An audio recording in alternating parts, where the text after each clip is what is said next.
नमस्कार। कैसे हैं आप? आज रविवार का दिन और मैं फिर हाज़िर हूँ। आप सब कुशल मंगल होंगे, ऐसा मैं आशा करता हूँ। घर परिवार में भी। तो हम चर्चा कर रहे थे कि समझदार कौन।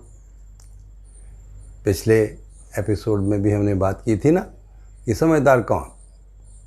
तो पहला हमने घाट देखा, पहला उसका जो पड़ाव था वो था कि मैं खुद में कितना सेटल्ड हूँ, मानव खुद में कितना स्पष्ट है, क्या वो समाधानित है या नहीं, या उसके प्रश्न बने हुए हैं अभी तक और वो जीने के लिए अवरोध पैदा करते ही हैं।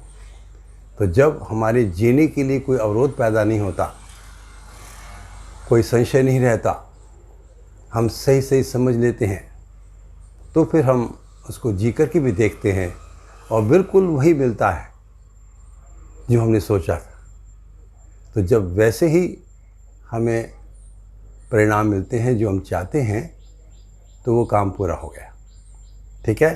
तो पहला आधार है समझदार होने का कि खुद में सेटल होना, खुद में स्थापित होना, खुद में स्वस्थ होना। मना स्वस्थता इसी को कहा गया। ठीक है।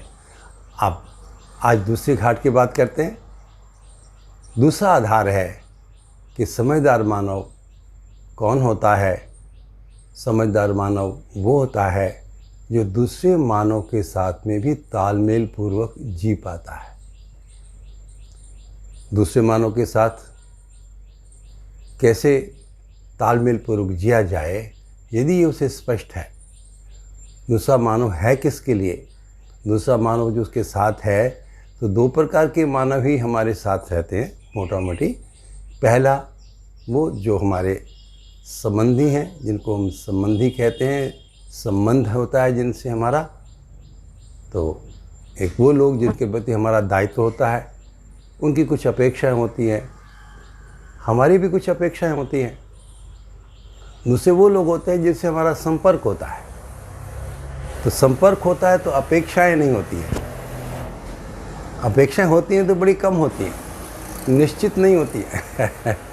अपेक्षा निश्चित नहीं है कि वो अब जवाब देंगे नहीं देंगे, कहेंगे नहीं कहेंगे, क्या करेंगे कैसे करेंगे, वो सारा। तो वो संपर्क है। संबंध किसे कहेंगे हम?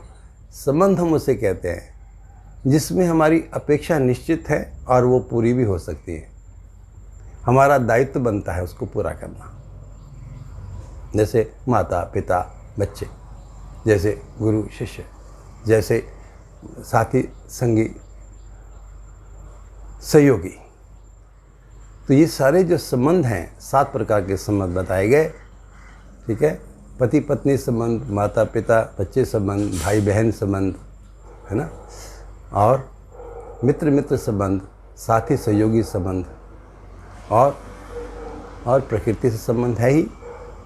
ठीक है ना। तो इन सारे संबंधों में हम तालमेल पूर्वक कैसे जी पाए।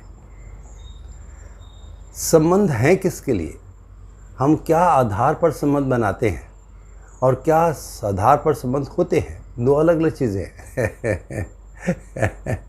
हम संबंध किसी भी आधार पर बना सकते हैं। ना समझ होते हुए हम संबंध बनाते हैं सुविधाओं के आधार पर, हम संबंध बनाते हैं संवेदनाओं के आधार पर, हम संबंध बनाते हैं पद पदवी धन बल पद को देख करके, है ना। तो वो जो संबंध हैं वो कितने दिन चलते हैं और वो कैसे लगते हैं, कितने हमें सुखी करते हैं, कितने हम सुखी होते हैं, या दूसरा संबंधी कितना सुखी हो रहा है। ना हम सुखी हो पाते हैं, ना संबंधी सुखी हो पाता है, क्योंकि हमारा आधार ही ठीक नहीं है। ये सारी चीज़ें ये परिवर्तनशील हैं, बदलने वाली हैं। आज जो हैं वो कल नहीं रहेंगी।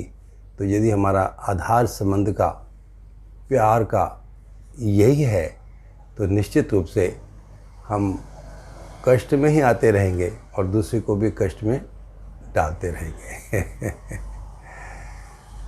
तो फिर संबंध का आधार क्या हो? संबंध जो है वो जीवन का जीवन से होता है। जब मैं ये समझ लेता हूँ कि एक मेरी बॉडी है, मेरा शरीर है, एक मैं चेतन तत्व हूँ, मैं हूँ, तो जब चेतन तत्व शरीर से निकल जाता है तब उसके नाम लेके उसको कोई पुकारता नहीं है। उसकी बॉडी को नीचे उतारो, उसकी बॉडी को ले चलो, बॉडी को ले चलो, क्योंकि उस जिसका नाम था वो तो चला गया। तो जब तक हमारी संबंध बॉडीली हैं या सुविधाओं से हैं या संवेदनाओं से हैं तब तक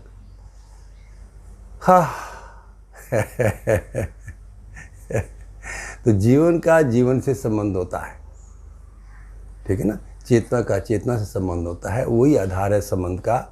और वो किसके लिए होता है कि मैं समझदार होना चाहता हूँ, मेरा संबंधी भी समझदार हो पाए, हो जाए।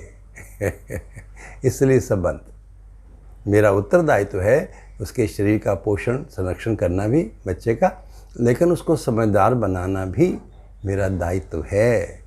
उसको समझदारी की ओर प्रेरणा दे पाना भी मेरा दायित्व है। तो मुझे इतना पुनीत काम ये लगता है ना दोस्तों कि खुद समझदार होना, खुद समझना, फिर उसको जी के देखना और दूसरों को प्रेरणा कर पाना, इससे बड़ा पुण्य का काम मुझे आज तक समझ में नहीं आया। इसलिए मैं बहुत ही प्यार से, बहुत अच्छे मन से आपको प्रस्तुत होने का प्रयास करता हूँ कि शायद मेरी बात आपके दिल तक पहुँच पाए, आप तक कुछ पहुँच पाए। और इसीलिए ये जो आधार संबंधों का है, यह है बड़ा शानदार। मैंने 4 पंक्तियाँ लिखी हैं और सुना दूँ आपको, शायद आपको अच्छी लगेंगी। कि प्यार में देखी है पूरकता, देखी है चित्रण तक ही, प्यार में देखी है पूरकता, देखी है चित्रण तक ही। चित्रण का मतलब जो जो दिखता है ना, हमें रूप दिखता है, रंग दिखता है, धन दिखता है, पद दिखता है, शरीर दिखता है, तो जो जो हमें दिखता है, जिससे हम प्रभावित होते हैं, तो यहीं तक ही हमारी चेतना यदि गई है, प्यार ऐसा ही हुआ है, संबंध यही हुआ है, तो कैसा संबंध है। तो प्यार में देखी है पूरकता, देखी है चित्रण तक ही, प्यार में होती है पूरकता, अनुभव में संपन्नता की, प्यार में देखी है पूरकता। तो प्यार में कितना, संबंध में कितना अपेक्षित है एक दूसरे के लिए कि वो भी अनुभव संपन्न हो जाए, मैं भी अनुभव संपन्न हो जाऊं, वो भी अनुभव संपन्न हो जाए। ये आधार है प्यार का, संबंध का। कैसा रहा? ये प्यार कभी कम हो सकता है? ये प्यार कभी कम होगा? कभी नहीं होगा, हमेशा हमेशा के लिए हो जाता है। तो जब हम अपने संबंधों को समझते हैं, बड़ा सुंदर विद्या में बताया गया क्या होता है प्यार, संबंध क्या होते हैं। पूर्णता के लिए अनुबंध, वी एंटर इनटू कॉन्ट्रैक्ट, कि हम एक दूसरे को पूर्ण करेंगे, हम एक दूसरे को पूर्ण करके अपने को तृप्ति करेंगे। इसमें पूर्णता ही तृप्ति है, ठीक है। तो अगले सत्र में हम तीसरे पायदान की बात करेंगे।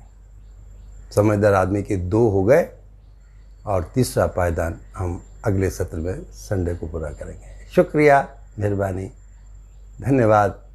अपना ध्यान रखिएगा, अपनों का ध्यान रखिएगा, सबका ध्यान रखिएगा। शुक्रिया।